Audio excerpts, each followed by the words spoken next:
Bonjour tout le monde, mon nom est Mylène Beaudoin, je suis experte en vente, marketing et stratégie d'affaires. Chaque année, j'accompagne une centaine de nouveaux entrepreneurs dans le démarrage de leur projet. Cette semaine, je veux vraiment vous parler des webinaires. Je vous explique pourquoi vous devriez en faire, comment faire la promotion.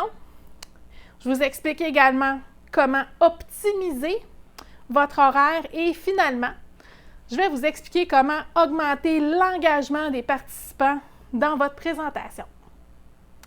73% des gens qui font du marketing business à business, donc B2B, pensent que les webinaires sont la meilleure façon de générer des prospects de haute qualité et qualifiés. Avec une bonne stratégie de publicité, vous pouvez aller chercher de 500 à 1000 nouveaux prospects avec un seul webinaire. Ce sont des leads qui vous coûteront presque rien. Pourquoi pas l'essayer? 61% des entreprises qui tiennent des webinaires le font dans un contexte de business à business. 17% le font dans un contexte de vente directement aux consommateurs. 60% des entreprises font des webinaires pour faire avancer leurs prospects dans l'entonnoir de vente. Donc, les gens vont sortir l'argent tout de suite. Les 3 domaines d'affaires qui utilisent le plus les webinaires sont les logiciels et la technologie, les services financiers et la consultation. Ce que ça veut dire vraiment, c'est que vous avez une très belle opportunité si vous êtes dans un autre domaine. Le terrain de jeu, il est grand ouvert. Allez-y! La meilleure façon de promouvoir les webinaires, c'est sans contredit par courriel. Vous pouvez également en faire la promotion sur votre site web, mais comme votre objectif devrait être de faire grandir votre liste de noms, vous pouvez utiliser la publicité sur Facebook et LinkedIn pour faire votre promotion et utiliser le reciblage ou en fait le remarketing pour augmenter le retour sur votre investissement. 24% des gens s'inscrivent à un webinaire le mardi. C'est le meilleur moment pour envoyer votre séquence de courriel. Le meilleur moment pour envoyer vos courriels, par contre, c'est tôt le matin, entre 9h et 11h. 33% des inscriptions au webinaire se font le jour même, 69% dans la même semaine.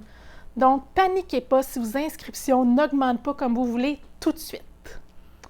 La meilleure journée pour tenir vos webinaires, c'est sans contredit le jeudi et mercredi suite près. Une petite note concernant la présence au webinaire live. Il y a un fort pourcentage des gens qui aiment mieux regarder la reprise du webinaire au moment qui leur convient plutôt que d'être là live.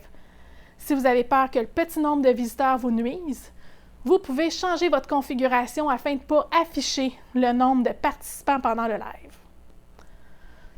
Combien de temps devraient durer vos webinaires? Longtemps, mais moi j'ai tenté de conserver la durée de mes présentations à moins de 45 minutes.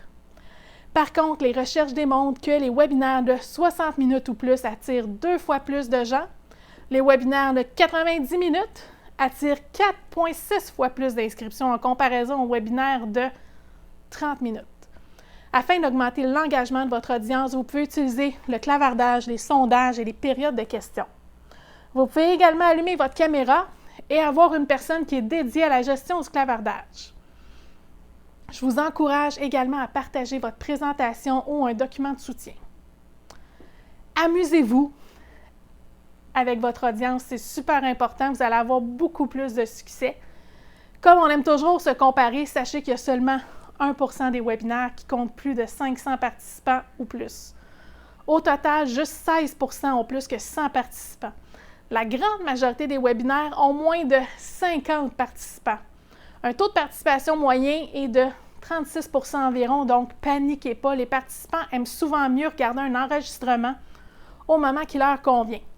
Quelques idées pour terminer. Ce qui fonctionne vraiment pour les webinaires, c'est les listes How to, les 101, les classes de maître et les nouveautés.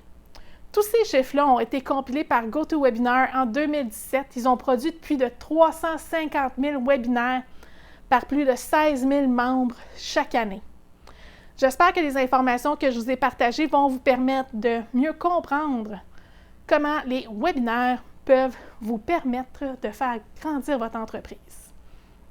Si vous aimez cette vidéo, bien, je vous encourage à vous abonner à ma chaîne YouTube en cliquant ici en bas. Vous pouvez également vous procurer votre checklist pour ne rien oublier lors de la tenue de votre premier webinaire. La semaine prochaine, je vous partage mes meilleures stratégies pour améliorer votre profil LinkedIn. Merci beaucoup de votre attention. À la semaine prochaine.